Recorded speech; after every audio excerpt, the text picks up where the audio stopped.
In the dense, mist-wrapped woods of rural Pennsylvania, where the pines whisper secrets to the wind, there stands a house no one dares approach.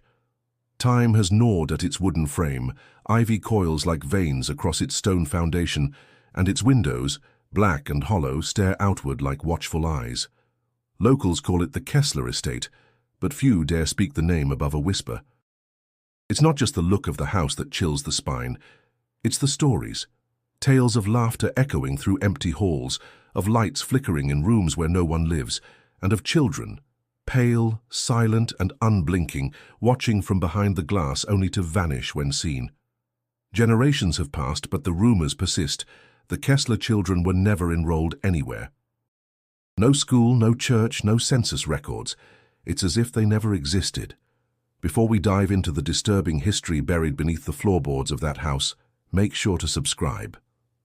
This is only the beginning of a story darker than fiction, a forgotten truth America chose not to remember. The Kessler name was once spoken with respect, almost reverence. Old county maps from the mid-1800s label the land as Kessler's Hollow, a patch of fertile soil carved from the wild. Back then, it was just a clearing surrounded by forest, the perfect spot for a new beginning. And begin it did, with a man named Friedrich Kessler. But before we meet him, we must understand the soil beneath his feet. The region had always been strange. Native legends warned of the woods that never slept, where creatures moved without sound and trees bent toward those who trespassed. The air smelled faintly metallic, even in spring.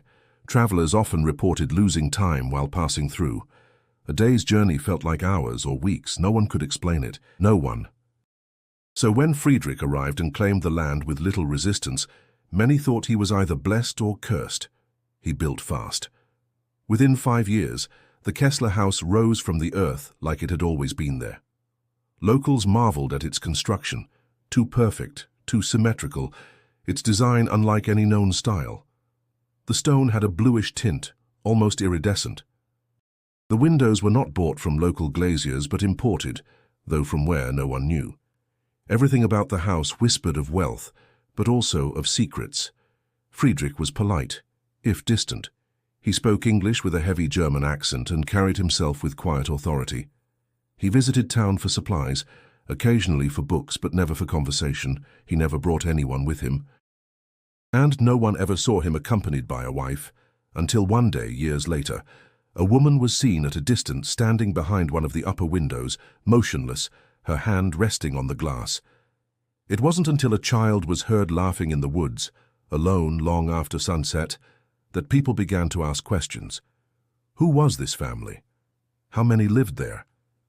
Why were there no signs of schooling, church attendance, or even the basic formalities of birth?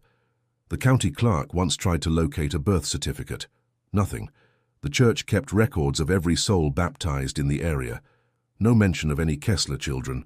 A teacher, newly arrived, decided to send a letter requesting their enrollment. The letter came back unopened. And when she went to deliver it in person, she returned pale, trembling, and quit her job the next day. It was around this time the town began to change. The woods grew denser, the animals more restless. People started to lock their doors earlier. A boy claimed he saw a face in the trees, not an animal, not a man, a face watching.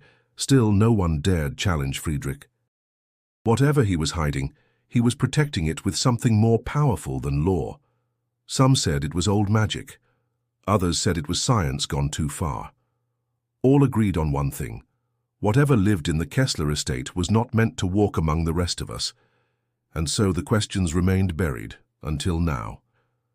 In the spring of 1850, when the air in Pennsylvania still smelled of promise and untamed wilderness, a solitary man stepped off a wagon in the dusty heart of Millbrook County. His name was Friedrich Kessler, and he arrived with nothing more than a black trunk, a rolled-up map, and a letter of land claim from the state. He spoke little, but his eyes, sharp and calculating, missed nothing. The locals noticed him right away. Not for his charm, he had none, but for the sheer weight of his presence. Tall, gaunt, with thick dark hair and a precise manner of speech, he moved as if he belonged to some stricter world of order and design. His German accent was strong but intelligible, his clothing foreign but meticulously clean. When he approached the town clerk to register his land title, he didn't smile. He simply stated his name and the parcel number with mechanical precision. The clerk asked if he planned to farm. Friedrich replied, "No, I am here to build something permanent." He wasn't lying. The plot he'd chosen was difficult: dense forest, uneven terrain, swampland at the edges, but within months, trees fell in rows. He hired no workers. Townsfolk would watch him labor from a distance, methodical and tireless, from dawn to well past dark. When someone offered to help for a fee, he declined politely. "It must be done by my hand," he would say. By design, not compromise. By autumn, stone foundations emerged from the soil, and by the following spring a strange structure began to rise, geometrically perfect, almost unnervingly so. The walls seemed to absorb light rather than reflect it. The angles of the roof did not conform to local design. No one knew where the materials came from. They were never seen delivered. It was as if the earth yielded them on command. Friedrich never came to town for lumber or nails. What little he bought consisted of dried goods, sealed tins, and old books, always in bulk, always paid in silver, not coin. He sent no letters. He received none. Curiosity turned into unease. Children dared each other to spy on him, only to return pale and silent. One swore he heard chanting coming from the forest. Another claimed to see blue fire flickering through the trees at night. A hunter once followed the glow, hoping to find the source, and returned without his rifle, bleeding from the ears. Still, Friedrich offered no offense. He spoke with precise courtesy when addressed, bowed his head at church when passing by, though he never entered, and donated once to the local school without ever suggesting he'd use it. The local preacher, Reverend Hale, visited him one evening, hoping to welcome him properly. He returned visibly shaken, offering no explanation but excusing himself from Sunday sermons for 3 weeks. He claimed illness, but whispers said otherwise. It wasn't just the man that unsettled, it was the silence that followed him. Animals avoided his land. Birds circled wide above his property but never perched. Even rain seemed to soften when it touched his roof. Whatever Friedrich was building, it was not a home in the traditional sense. It was a monument. To what? No one dared to guess.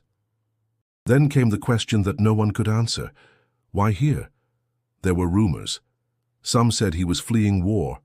Others believed he had discovered something, some truth or relic or science, that made him dangerous abroad and powerful here. His demeanor offered no answers. He neither threatened nor welcomed. He simply endured, like a machine programmed for a singular purpose. One old man claimed Friedrich had spoken of clean lines of inheritance, of purity not of blood but of will. No one knew what it meant. The words faded, like smoke in wind. But the man never forgot how Friedrich said them, softly, like a prayer. By 1855, the house was complete. The forest seemed to lean away from it, the air around it thinned, and the man within never left. A door opened and closed. No one saw what or who went in, but the whispers had begun. For nearly a decade, Friedrich Kessler lived alone behind the walls of his stone manor. The locals grew used to his silence, though never comfortable with it. Then, without warning, something changed. One fog-soaked morning in 1860, the butcher's boy, delivering goods to the edge of the estate, glimpsed a second figure beyond the trees. A woman, pale as frost, standing still beneath the swaying branches, her gaze fixed on nothing. The boy said nothing at first, assuming a trick of light or fatigue. But he saw her again a week later, this time in a window on the manor's second floor, her hand resting against the glass, unmoving, eyes obscured by the shadow of a lace veil. Word spread, fast and quiet. Friedrich Kessler had a wife. No one saw her arrive. No carriages, no trunks, no footsteps on the road. She simply appeared as though summoned. Her name, whispered later in town records, was Lotte. No surname, no documents. When the preacher inquired, Friedrich simply said, "She came from where I came." No further explanation. Lotte Kessler became the subject of speculation, fascination, and fear. She never came to town, never spoke to anyone outside the property. Some claimed she didn't speak English. Others said she spoke no language known to man. Her form, tall, slender, almost too still, reminded the old women of porcelain dolls in attic trunks, beautiful, eerie, breakable. On rare occasions, her silhouette could be seen walking the perimeter of the estate, always alone, always at dusk. Her dress never changed, deep blue velvet, high-collared, long-sleeved, even in summer. A lace shawl covered her head. No one saw her face clearly. The few who tried reported a strange feeling afterward, nausea, dreams they could not recall, a lingering scent of metal. The rumors thickened. One farmer claimed his oxen refused to cross near the Kessler boundary after seeing the woman. Another swore his daughter, just 6 years old, pointed toward the forest and asked, "Why is that lady floating?" But when pressed, the child remembered nothing. Friedrich himself appeared unchanged. He continued his quiet routines, monthly visits to town for supplies, occasional donations to the school or library, always brief, always solitary. When asked about his wife, he would tilt his head as if listening to an inner voice and respond, "She is exactly where she should be." One evening, Reverend Hale, despite past unease, approached the estate with the intention of offering a proper blessing to the new couple. He returned before nightfall, white as ash, his Bible clutched so tightly the leather cracked. He never spoke of what he saw. He left the parish 3 weeks later. By 1862 it was no longer debated.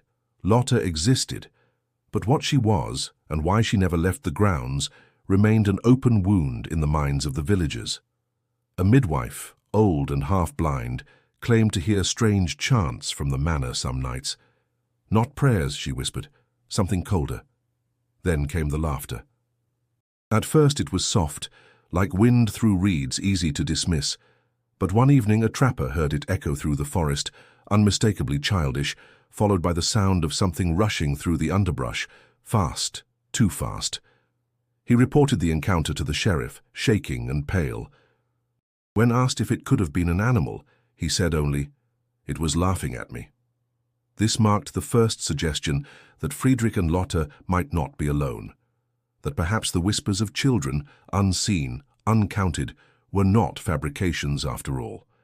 Still, no birth was recorded, no midwife called, no doctor summoned. No one had ever seen a Kessler child with their own eyes, just shadows, shapes, suggestions. They were never enrolled anywhere, no names, no faces, only that high, distant laughter slipping through the trees. By 1865, the presence of children within the Kessler estate was no longer just a rumor, it was a quiet certainty. But unlike any other family in Millbrook County, the Kessler children were never seen walking to town, never played near the river, never joined school or Sunday service. No teacher ever called their names, no census recorded them, no neighbor could swear they'd looked into the face of even one. Yet people began to hear them. The sound of footsteps pattering across gravel just beyond the fence line. Faint voices singing old lullabies no one remembered teaching.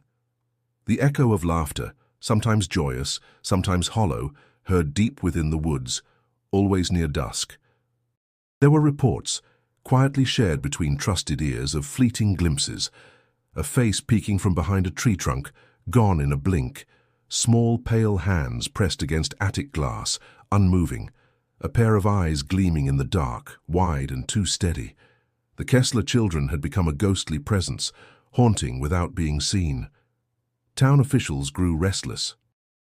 In 1866, the local school administrator sent a formal notice requiring Friedrich to enroll any school-age children under his care. It was returned, untouched, with no accompanying letter. When the county clerk followed up, he received no response at all. It was the first and only time the law attempted to intervene.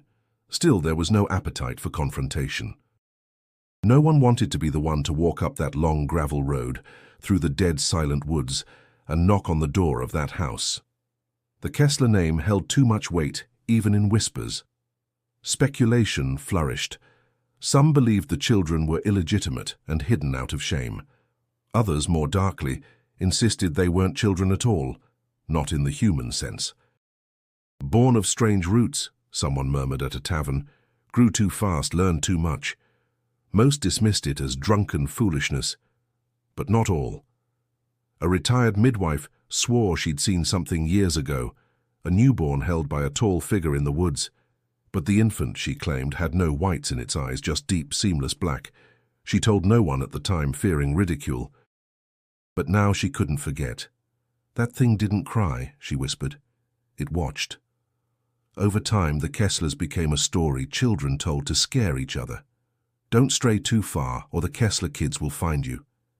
Yet, behind the laughter, fear remained. One child vanished for 2 days near the edge of the woods and returned with no memory of where he'd been, repeating only one sentence. She said, "We're not supposed to be seen." She, the boy insisted, had long dark hair and a voice like water over stone. Some assumed he meant Lotta, others were not so sure. The idea of the unseen children transformed from gossip to local legend. Hunters began to avoid the eastern trails.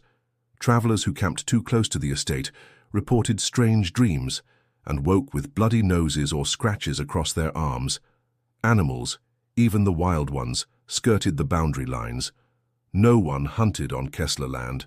Not anymore. Despite all this, the Kesslers were never confronted.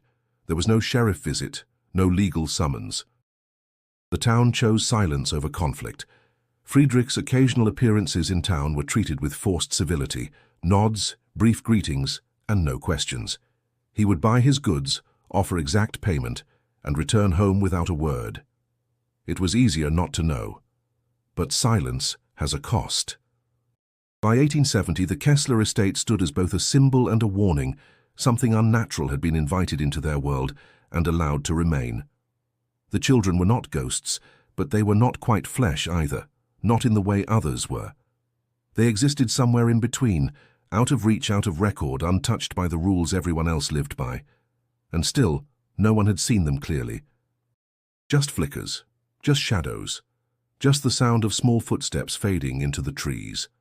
By the early 1870s, Millbrook County no longer whispered about the Kesslers in passing.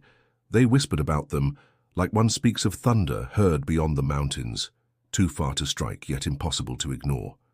It wasn't just the children now or their absence from the world. It was what people believed was being done inside that house. It began with the animals. Farmers near the property line began finding strange remains, deer stripped not by predators, but dissected with unnatural precision, birds with their wings stretched unnaturally, bones exposed, organs arranged beside them as if studied. A shepherd found one of his lambs dead, its skull opened cleanly with no trace of blood on the wool. Whatever had done it had not fed, it had observed.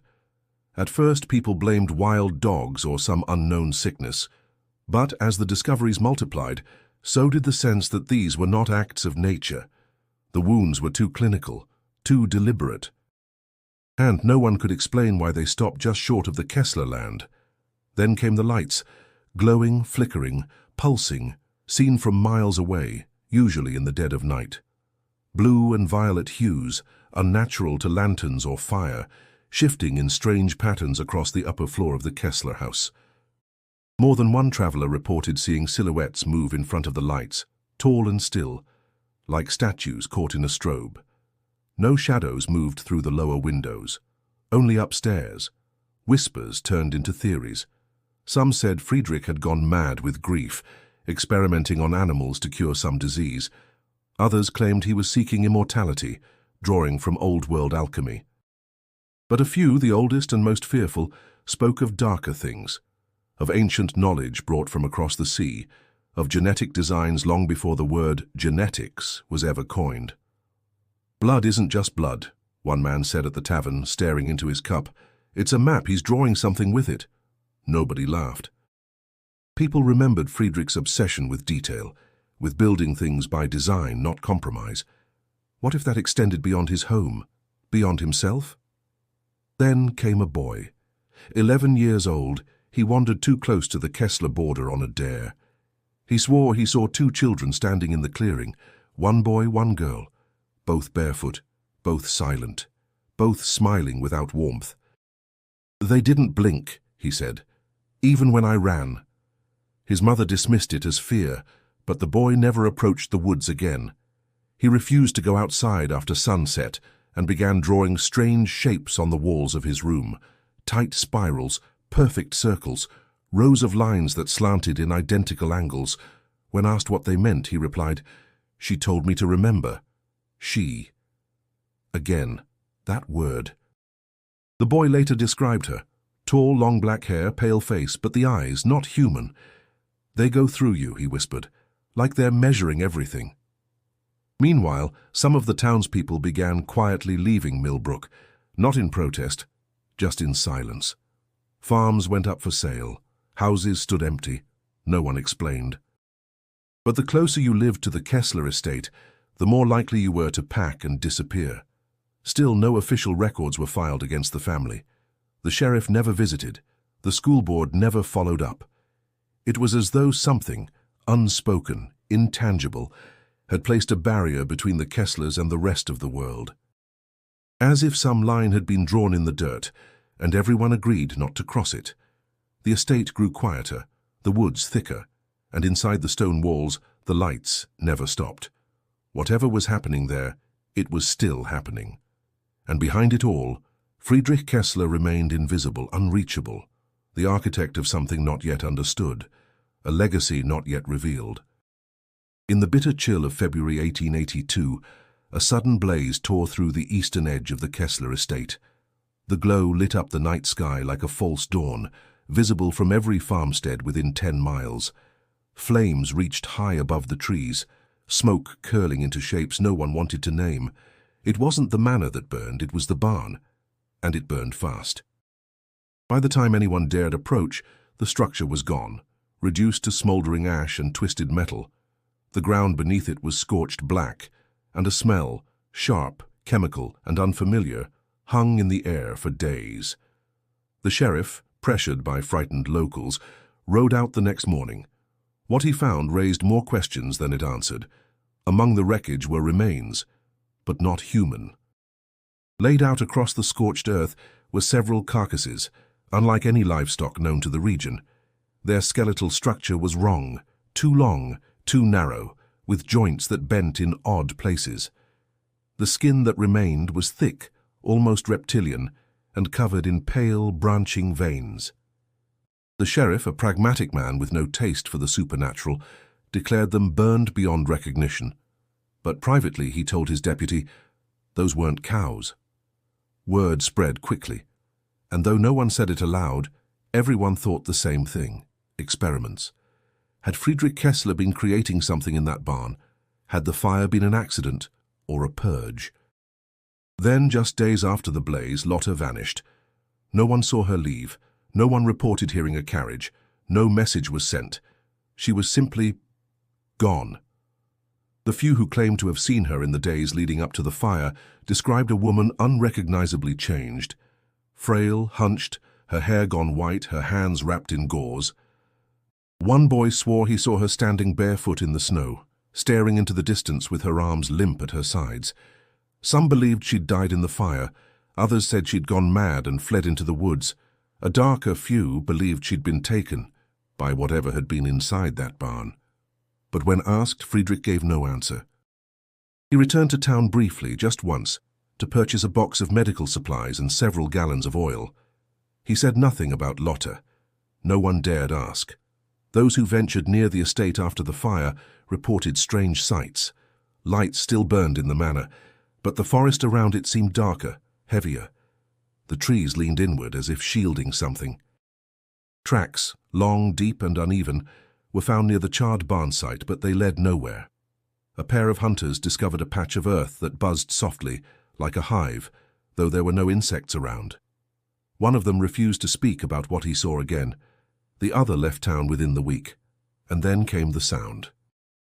People began hearing things at night, deep rhythmic pulses like distant thunder, echoing beneath the ground. Some swore the earth itself vibrated just slightly, as if something enormous had moved far below. Dogs howled without cause. Horses refused to be tethered near the Kessler property. Birds avoided the sky above it entirely. Friedrich, however, remained. His face grew more lined, his posture more rigid. He no longer bowed or greeted. He simply stared, as if seeing something no one else could. When the mayor, emboldened by public concern, attempted to ask him what had happened, Friedrich interrupted with only 5 words. "It is no longer hers." He closed the door before a response could be given. The fire was never investigated further.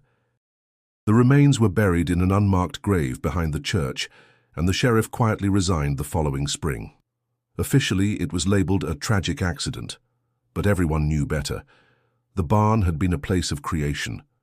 Whatever had lived inside it was never meant to be seen, and whatever had escaped or been released was still out there, watching from the trees, waiting. It was in the autumn of 1886 that the town of Millbrook finally caught a glimpse of one of the Kessler children. His name, though not given by Friedrich or any official record, was passed down through whispers: Elias. He appeared one morning at the general store, tall, thin, pale as parchment, with dark hair parted sharply and eyes the color of still water. He walked with a deliberate grace, not a stumble or hesitation in his steps, as if the world moved for him instead of the other way around. He couldn't have been older than 18, yet he carried himself like someone far older. The shopkeeper, stunned by his sudden presence, asked if he needed help. Elias looked at him without blinking and said, "We need salt." 3 bags. His voice was even, toneless, and slightly too calm. As the order was filled, Elias wandered the shelves, pausing before certain items as if he were recalling their purpose from a distant memory. When handed his purchase, he nodded once and left without another word. He returned twice more that month, always for strange quantities: raw sugar, iodine, beeswax, copper wire. And always alone. The townsfolk took notice. Children peered from behind crates and fences. Adults stiffened when he passed. There was nothing threatening in his manner, yet his presence made people uneasy. Perhaps it was the way he never looked confused, never asked for directions, never once acknowledged the world with any human emotion. One woman described him as a painting come to life, but missing something in the eyes. And then came the stories. A traveling doctor passing through the region stopped at the inn and joined a supper hosted by the schoolmaster. After a few drinks, he mentioned meeting a remarkable young man in town, one who, despite never having attended formal school, had solved an advanced algebraic equation scribbled on the doctor's notebook. The boy, he claimed, didn't even speak English properly, but when asked about the formula, answered in Greek. The schoolmaster, baffled, asked the boy's name. "Elias," the doctor replied. Tall, cold voice, strange eyes. Everyone at the table fell silent. The doctor laughed nervously, asking if he'd said something wrong. The schoolmaster only shook his head and suggested the doctor leave town before nightfall. He did. Elias was next seen near the edge of the forest, seated on a stone slab, drawing in the dirt with a stick. A young girl approached him cautiously, curious. He looked up once, smiled faintly, and asked, "Do you remember before you were born?" She ran home and cried for hours. Another man, older, skeptical of town gossip, attempted to speak to Elias directly.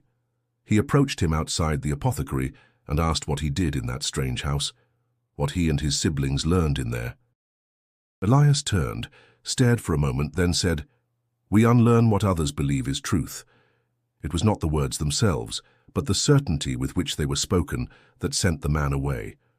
More unsettling than Elias's mind was his face. He did not age. Years passed, and those who had seen him in 1886 swore in 1890, 1893, and even 1898 that he looked exactly the same. No wrinkles, no weight gained, not a hair out of place.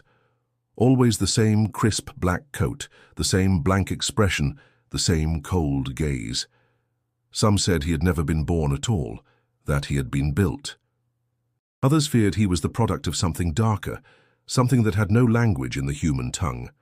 A boy crafted not of flesh and love, but of numbers, ritual, and will. And yet, despite the fear he stirred, he never once harmed anyone.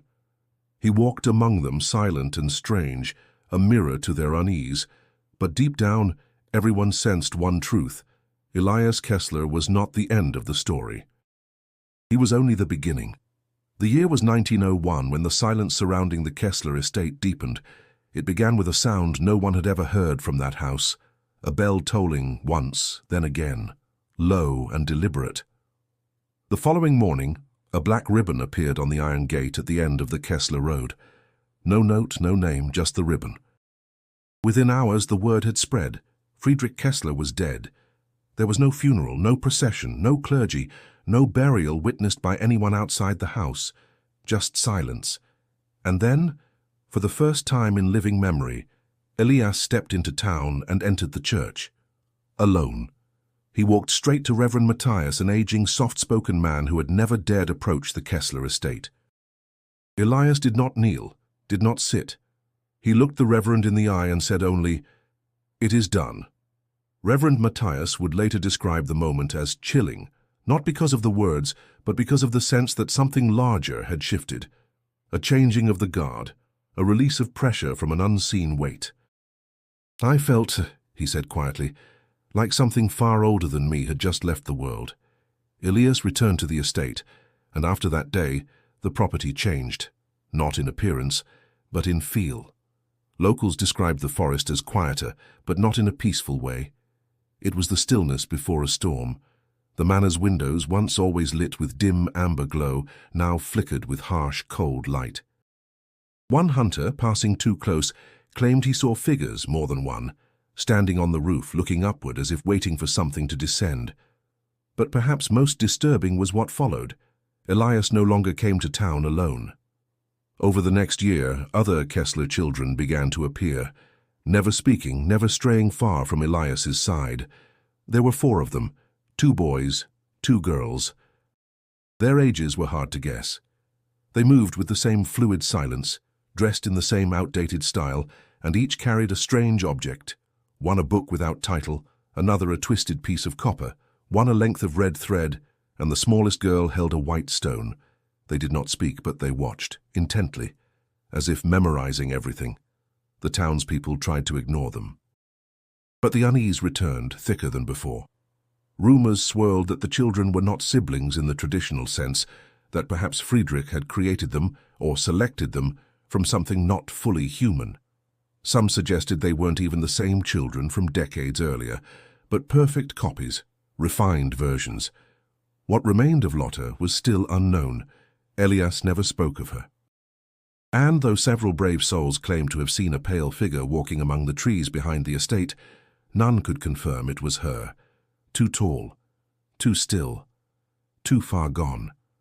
Then the laughter returned, not from children at play, but echoing from the woods at night, wrong in tone, fragmented like a memory being forced through broken glass. A woodsman who lived near the old mill swore he saw 3 children standing in the river, unmoving, submerged up to their necks, eyes open, laughing without sound. When he blinked, they were gone. The town, paralyzed by its own history, did nothing. And so Elias took the reins of the Kessler estate without resistance. He never announced his leadership. He simply existed at the center of it, as if he always had. The townspeople began to refer to him quietly as the man behind the curtain, though no curtain had ever been drawn. By 1903, no one dared approach the estate without reason. The children had become a presence felt as much as seen. Elias no longer asked for salt or copper. Now he asked for silence, and the town gave it to him, willingly. By 1906, the name Lotte Kessler had become more myth than memory. No one in town had seen her in over 2 decades, and even among those old enough to remember her ghost-like presence at the manor's windows, few could confidently say what she truly looked like. But whispers lingered, and they were growing darker. Some claimed she had died the night the barn burned down. Others believed she'd been hidden, locked away somewhere deep within the manor. But among the few who dared speak of such things, a more unsettling theory spread. Lotte hadn't died, she had transformed. The rumors intensified when a group of boys from the edge of town dared one another to approach the woods near the Kessler estate at dusk. Only one made it to the edge of the tree line. He didn't cross it, didn't step onto Kessler soil. But he saw something. A tall, pale figure moving silently between the trees. It didn't walk. It drifted. And though he never saw a face, he swore it wore a blue velvet dress. The same dress Lotte had been seen in so many years before, The boy didn't speak for a full day afterward. But it wasn't until the sheriff disappeared that fear overtook curiosity. Sheriff Albie Rourke had never been a believer in ghost stories or local superstitions. A man of structure and order, he viewed the Kesslers as a problem of law, one that could be solved by asserting proper authority. In early spring he rode out to the estate alone, determined to speak with Elias and see for himself whether any wrongdoing had taken place on the property. He never returned. His horse was found 2 days later, tethered to a tree several miles from the estate, calm and uninjured. But of the sheriff there was no sign. A search party was formed, half-hearted, quiet. They didn't find tracks, blood, or personal effects. Only one man claimed to see something strange, a length of silk, pale blue, caught high in a tree branch. After that, no more searches were organized. Inside the town, something shifted. People stopped mentioning the Kesslers entirely. The children who had once feared them now pretended they never existed. Adults who had once gossiped in taverns fell silent, and Elias, perhaps sensing the town's surrender, stopped coming into Millbrook altogether. Still, strange things continued. The youngest daughter of the baker was found sleepwalking toward the estate 3 times in 1 week. When questioned, she said she dreamed of a woman calling her, "not with words but with pictures in my head." A farmer swore he heard weeping in the forest at night, high-pitched and desperate, only to stop the moment he stepped outside. One theory, whispered only in private, suggested that Lotta had not simply vanished, but had been absorbed into whatever the Kessler family had become. That she had either ascended to a higher state of being or been devoured by it, and yet not everyone believed she was gone. A midwife from another county, traveling through Millbrook, reported seeing a woman matching Lotta's description in the churchyard late one night. When she approached, the woman turned slowly and said in perfect German, "He broke the cycle," then vanished into the dark. She hadn't said who he was, but the midwife, though unfamiliar with local history, left the next morning and never returned. By the end of that year, the idea of Lotta Kessler had become like smoke, present but impossible to hold. She was a shadow cast on every window, a chill that crept beneath doors, a memory waiting in the dark corners of thought. Whether alive, dead, or something in between, she no longer belonged to the town or to time. She belonged to the house, and the house belonged to Elias. Between 1907 and 1930, a silence unlike any that had come before settled over Millbrook County. Not the silence of peace, but the kind that fills a room after something terrible has been said. The Kessler estate remained where it always had, shadowed behind its iron gate and black pines, but its presence grew quieter, colder, more still, as if it were waiting. No one from the family was seen in town during those years. Not Elias, not the other children. The manor's windows stayed dark more often than lit. The forest surrounding it thickened unnaturally, as if the land itself conspired to conceal what lived within. Those who dared pass by, traders, travelers, vagrants, described a heavy feeling pressing down the moment they came near. Some reported muffled sounds like metal grinding beneath the soil. Others said they heard music, soft, discordant, drifting from the trees with no visible source. A few went missing. Most were never searched for. The town, for its part, adapted. It grew around the silence, built its routines carefully to avoid it. When new families moved in and asked about the grand estate on the hill, they were met with blank stares or quick subject changes. The name Kessler was scrubbed from public maps. Children were told it was private land, dangerous, cursed. They didn't need the stories, only the fear. And yet Millbrook was not entirely safe. Every few years someone disappeared. A stable boy, a railway surveyor, a pair of lovers looking for a place to hide, always near the woods, always without warning. Each time, the pattern was the same: quiet denial, short searches, no explanation. Over time it became understood, if not spoken, the Kesslers still existed, and their reach had not faded. In 1921, a family from Boston, wealthy, modern, unafraid, purchased land neighboring the Kessler property with the intent of developing it into a summer retreat. They built a small house, hired staff, and held grand gatherings. For a season, it seemed the old rules no longer applied. Then they vanished, all of them. One morning the house stood silent, the doors wide open, food still warm on the table, no signs of struggle, no broken locks. The staff were never found. The family's carriage was discovered miles away, buried in mud, empty. The development was abandoned. The land resold quietly to a buyer who never came to claim it. After that, no one built near the estate again. But what truly revived the fear wasn't the disappearances, it was the return of the old stories. Children began speaking of voices in the trees again, of shapes just beyond the line of sight. A farmer's boy woke screaming about a girl in a white dress standing by his window, asking him to open it. She said her family forgot her, he sobbed. She needed to come inside. Then in 1929, a man named Wallace Griggs, a local historian, began researching the Kessler lineage for a state archive project. Curious and methodical, he collected documents, journals, and testimonies from older townsfolk. He discovered an alarming pattern. Not a single official record existed for the Kessler children. No birth certificates, no school records, no marriage licenses, no death notices, nothing. They had been spoken of, seen in glimpses and feared for nearly a century, but on paper they did not exist.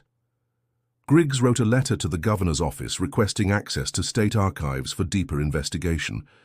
The letter was sent. He was never seen again. His home, when searched, was found emptied of all notes, books, and references to the Kessler family, as if he'd never written a word. The silence returned, heavier now, filled not with ignorance, but with avoidance. The people of Millbrook knew better than to look too closely. And so they didn't. The Kesslers, hidden behind their walls and shadowed trees, were no longer a curiosity. They were a void, and the void remained untouched. In the spring of 1941, a drifter named Abram Bell wandered into Millbrook. He was a quiet man, eyes sunken from too many nights without sleep, carrying a battered satchel and a shovel tied to his pack. He made no trouble, asked for no charity, and moved through town like someone searching for something he couldn't name. For several nights, he camped near the edge of the old Kessler property. Locals warned him away, speaking in vague terms about bad ground and ancient families. Abram listened, nodded politely, and returned to the woods anyway. On the fourth night, under a swollen moon and restless sky, he found it. Buried beneath a thin layer of moss and stone, half wrapped in oiled cloth, was a chest. Small, iron-bound, sealed not with a lock but with melted wax and etched symbols that had long faded from common memory. Inside was a journal. Its pages were yellowed but intact. The ink, though aged, remained legible.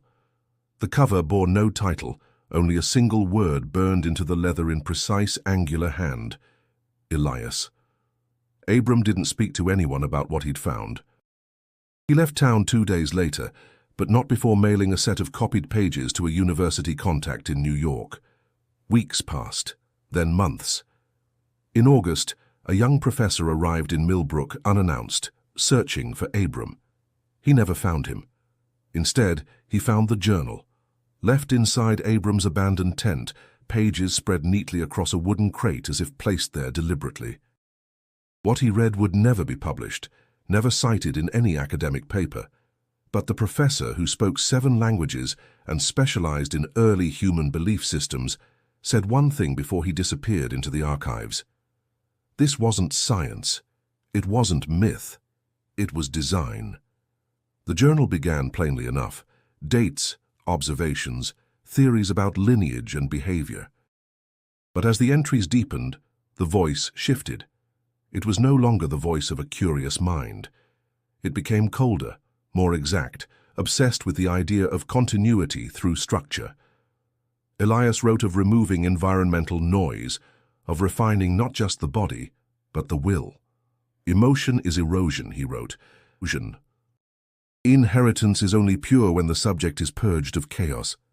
He described a cycle, one not of birth and death, but of iteration. Each generation was a draft. Children were not born, but assembled, not in the mechanical sense, but shaped through extreme control. Isolation, indoctrination, ritual, exposure to patterns designed to imprint discipline on a cellular level. There were diagrams, grids of familial roles, chemical formulas interwoven with phrases in archaic dialects. One page depicted a spiral descending inward, labeled Core of Total Memory. Another page contained only a single sentence written again and again: "We were never meant to be seen." More disturbing were the descriptions of external observers, travelers, officials, strangers. Elias referred to them not as threats, but as variables, unpredictable factors requiring containment or erasure. He detailed the eventual necessity of removal, coldly listing years and vague initials. Some of them matched names lost to Millbrook's past. The final entries shifted again. No longer focused on others, Elias began writing to someone or something else. "She has returned in form but not in will," he wrote. "The signal falters, I will correct it." And then, "They are no longer children. They are echoes of intention. I am not their father. I am their frame." There was no signature, no final note. The journal ended there. The professor who found it left town the next morning, abandoning his post, his home, and his name. He told no one where he was going. Only one letter was ever found, addressed to no one, tucked into the journal's final page. It read, "They are not forgotten, because no one ever truly knew them. They were never meant to be remembered, only to continue." And they did. By the early 1950s, the Kessler name had nearly vanished from public memory, reduced to the occasional whispered reference or cryptic footnote. But the house still stood, the woods still darkened around it, and inside, something still moved. Of the once-spoken children, only 2 remained, or at least only 2 were ever seen. Their names were never known to the townspeople. But over time, those who spotted them began calling the boy Silas and the girl Miriam. They appeared rarely, always together, and never by day. Witnesses described them as young, though their faces bore no clear age. Their skin was pale but unblemished, their movements eerily fluid, as if gravity worked differently around them. They never ran, they never laughed, they never spoke. One evening, a man from the electric company was sent to survey the northern grid, which passed near the Kessler property. His report, never filed officially, was found in a desk drawer after his quiet resignation. In it, he wrote, "I saw 2 children watching me from the tree line. They didn't blink. I looked down at my clipboard for no more than a second, and when I looked up, they were 5 feet closer. I didn't hear them move." By this point, the house had become a curiosity for only the boldest or most foolish. That's when a journalist arrived. His name was Wesley Crane, and he'd made a name for himself writing exposés on forgotten families, long-lost towns, and unsolved disappearances. He came to Millbrook with tape recorders, notebooks, and a confident smirk. He stayed at the inn, interviewed the locals, and declared publicly that he would walk to the Kessler estate and knock on the front door. He returned. Barely. Wesley was found by a pair of hikers 2 days later, 10 miles south of the estate, dehydrated, muttering in fragmented sentences, covered in scratches that formed no natural pattern. He was taken to a hospital, where he recovered physically, but his mind remained fractured. He refused to speak of what he saw. The only words he ever repeated over and over were, "They remember forward." He never published the story. Still, sightings of Silas and Miriam continued. A gas station clerk claimed to see them standing perfectly still in the rain across the road, watching cars pass. A mail carrier found small, perfectly symmetrical footprints in the frost leading up to her truck, but no sign of anyone approaching. A schoolteacher found her classroom door ajar one morning, and inside, drawn in perfect chalk lines, was a set of looping glyphs no one could decipher. When authorities were contacted, the reports were quietly ignored or rerouted. Some locals began to suspect the government knew of the Kesslers, had known for decades, and chose to let them remain undisturbed. After all, nothing concrete had ever been proven. No law had been broken, but not everyone agreed. A retired nurse named Eleanor Price came forward in 1955. She had worked at a clinic in the neighboring county and claimed that 20 years earlier, she had treated a young boy brought in under false documentation. The boy's body temperature was abnormally low, his pulse erratic, his blood type unidentified. She remembered his eyes. Too still, she said. Ill, she. Like they were waiting for a signal. When she described his features, the resemblance to Silas was undeniable. Eleanor said that after 3 days, the boy disappeared. No paperwork, no record, no trace. She was told by her supervisor that the child had never been there, but she remembered. I don't think they die, she whispered. I think they pause. By 1960, no one spoke of the Kesslers. But their presence remained. A pressure in the soil, a weight in the sky, a gap in the map no one dared redraw. Silas and Miriam were last seen walking together at dusk near the old mill road, hand in hand, turning slowly toward the trees. And then, nothing. They were never seen again. But some things do not end. They simply wait. By 1961, the Kessler estate stood silent once again. Its windows black, the manor weathered but untouched by decay.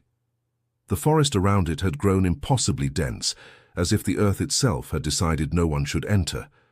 But someone did.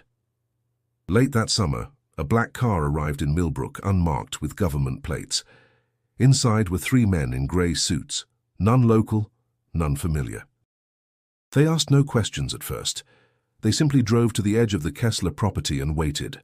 For 3 days they remained there, watching the house, speaking only in brief, hushed conversations, occasionally scribbling notes. Then, without warning, they acted. The perimeter of the estate was marked off with red stakes, and a metal fence, cold, sterile, industrial, was erected within a week. Signs went up, government property, no trespassing, surveillance active. There was no official explanation. The townspeople, weary from decades of silence, offered no resistance. But they watched. Heavy trucks arrived at night. Flatbeds carried equipment no one recognized. Long tubes, sealed crates, antenna-like rods that hummed faintly. Strange lights appeared once more above the trees, flashes of blue and red pulsing in slow rhythmic intervals, and always the air around the estate felt thinner, charged. The manor itself was not destroyed. It was sealed. The doors were welded shut, the windows reinforced, the structure wrapped in layers of what looked like metallic mesh. When a local contractor was asked to assist, he returned after 1 day on site and refused to speak of what he saw. He broke his lease, sold his tools, and moved to Nevada. The official statement was brief. Environmental hazard, legacy containment, site restricted under federal ordinance. But no one believed it, not even those who wanted to. Then came the files. In a bureaucratic error, or perhaps a deliberate leak, certain declassified documents were made available in a distant state archive. They mentioned Project Cordial, an early initiative connected to anomalous lineages and non-standard genetic deviations observed in isolated populations. One name recurred, buried deep in redacted passages: Kessler. According to the fragments recovered, the Kessler estate had been under passive observation since 1902. The journal found in 1941 had triggered reclassification of the site. From then on, surveillance became active, but no action had been taken until Silas and Miriam vanished. Their disappearance, the documents claimed, was not abandonment. It was release. Whatever the Kessler line had been cultivating for over a century had reached a point of completion, and once the final generation departed, the structure was no longer a home. It was a vessel. A team of agents was sent inside. Only one returned. She was a nurse, her name redacted in all but one record. The transcript of her debriefing survives, barely legible, water-damaged and faded, but one phrase repeats 3 times in her handwriting: "The walls breathe." She described rooms that rearranged themselves, halls that lengthened as she walked, and a sense that the house itself was aware, listening, responding, learning. She saw no people, only shadows. At the center of the house, beneath a floor that peeled open like petals, she claimed to find a room of perfect silence. In it, a chair. And in the chair, a figure she refused to describe. She was found wandering the forest 2 days later, barefoot, eyes unfocused, whispering coordinates that led nowhere. She was never assigned again. After that, all activity ceased. The estate was locked down completely, motion sensors placed at every corner, aerial patrols instituted. No one was allowed within half a mile of the boundary. And slowly, deliberately, the Kessler name was erased from state records. Maps were revised. Old newspaper articles removed. Property deeds disappeared. It was as if the family had never existed. But the town remembered. Millbrook had learned its lesson. Some truths don't disappear. They are buried. And buried things can wait forever. Years passed, then decades. By the late 1970s, most people in Millbrook had never seen the Kessler house. Fewer still remembered the faces or names, but the fear remained. Quiet, inherited, embedded in the town's rhythm like a skipped heartbeat. No one went near the estate. No one questioned why the land behind the metal fence was always damp, no matter the season, or why birds avoided its skies.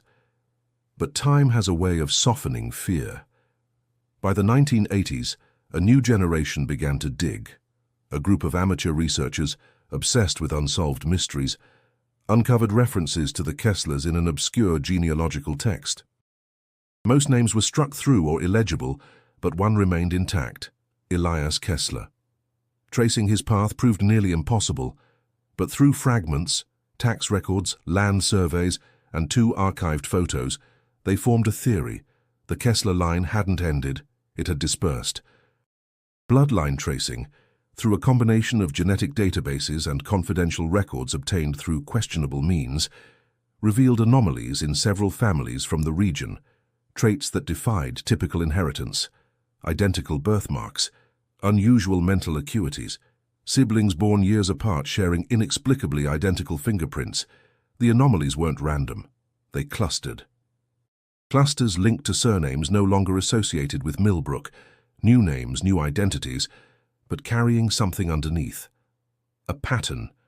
Further research found photographs from old yearbooks and medical files, faces that bore uncanny resemblances to images recovered from the Kessler journal. The symmetry of their features, the proportions of their skulls, the unfocused depth in their eyes.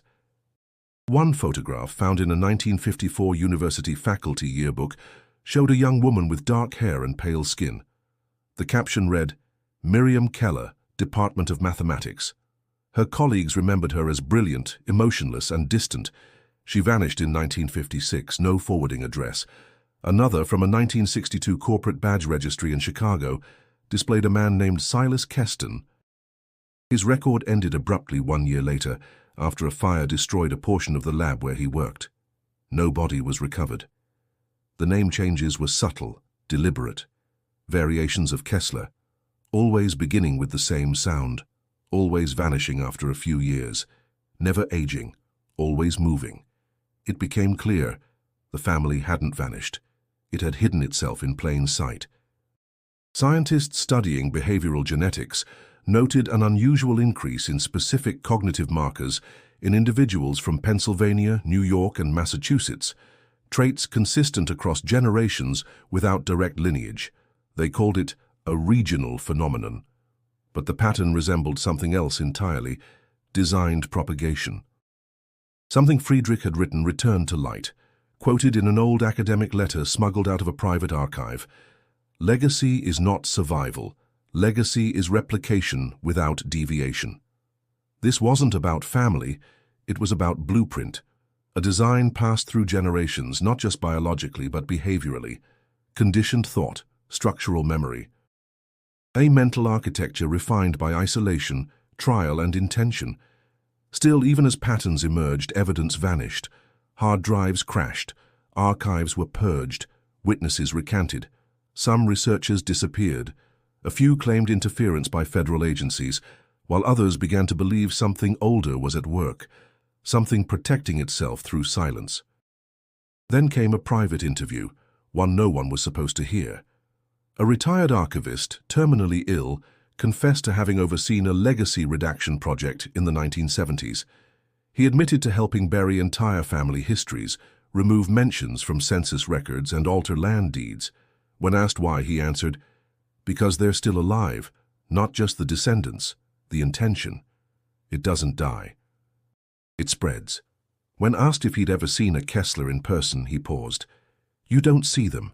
You recognize them. And by then, it's too late. In the end, all that remained were fragments. A journal, a few names, blurred photographs, stories passed like warnings. The Kesslers were gone from Millbrook, but not from the world. Their legacy lived in shadows, behind new doors, wearing new faces. Not to be found, only to be discovered, by those who look too closely. Some truths are not lost. They are buried, deeply, deliberately, beneath layers of silence, obscured by time and fear. But the truth about the Kessler family was never truly forgotten. It waited, and now it speaks again. Friedrich Kessler came to America with more than ambition. He came with a purpose so precise it defied comprehension, a vision not of legacy in the traditional sense, but of engineered continuation. From the soil of Pennsylvania, he carved not a home, but a system, a design meant to outlast memory, to resist detection, to replicate control. His children were not enrolled because they were not meant to participate. They were meant to persist.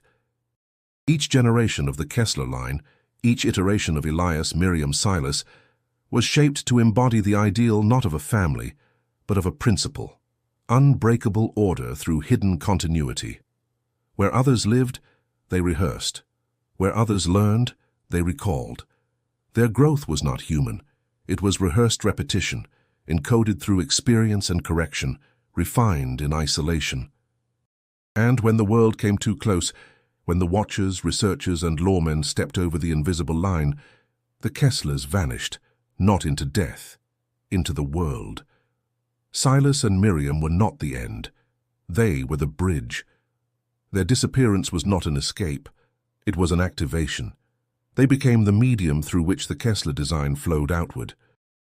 Through bloodlines, through names altered just enough, through habits inherited without question, quiet families with strange children, towns where records were erased, laboratories where names disappeared from funding reports, the Kesslers stopped being a family. They became a phenomenon. Now in fragments, we begin to see the shape of what was left behind. A journal full of calculated madness, a house sealed not for safety, but for reverence, a town that erased its own past to survive. Millbrook did not forget. Millbrook obeyed. But even now, signs remain. A child who speaks in patterns beyond their years. A face seen twice in different cities, unchanged by time. A surname that never appears twice in the same place. A whisper that lingers too long in the ear. The Kesslers did not vanish, they multiplied. And in the quiet spaces of the world, hospitals, libraries, border towns, there are those who still recognize the signs. A stillness in the eyes, a rhythm in the speech, a discomfort that cannot be explained. They do not speak the name, but they know. The bloodline endures. And now you know. You followed the trail through scorched barns, vanished sheriffs, perfect children who never aged, and a house that bent the laws of space and memory.